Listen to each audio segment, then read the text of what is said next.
हजुरहरूले कहिले सिमलको फूलको अचार अथवा तरकारी खानु भएको छ? आज चाहिँ म सिमलको फूलको तलको डाँठ जस्तो भेट्न जस्तो हुन्छ नि हो त्यसको चाहिँ तरकारी पकाउँदैछु। यो तरकारी मेरो लागि पनि एकदमै नयाँ हो। मैले सबै भेट्नाहरूलाई मसिनो मसिनो काटेर धोइ पखाली गरेर लिएँ। त्यसपछि अलिकति पानीमा चाहिँ नुन हालेर यसलाई बोइल हुन दिएँ।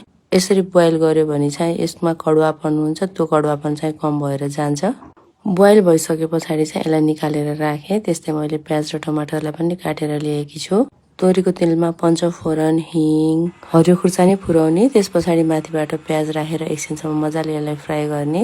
त्यसपछि गोलभेडा राखेर माथिबाट नुन राखेर चलाउने। यसले गर्दा गोलभेडा चाँडै पाक्छ।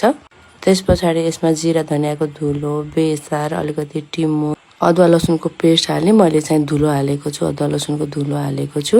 अब यसलाई एकछिनसम्म मजाले पाक्न दिनुपर्दछ। यो अलि पिरो पिरो मिठो हुन्छ अनि अदुवा लसुनको टेस्ट पनि अलि धेरै भएको मिठो हुन्छ। त्यस पछाडि सिमलको यो तलको भाग हालेर मजाले यसलाई चलाइ छोप्दै पकाउनु पर्दछ। पानी राखेर ग्रेभी जस्तो पकाउँदा नि हुन्छ। मैले चाहिँ फ्राई गरेँ। मेरो लागि चाहिँ यो एकदमै नौलो टेस्ट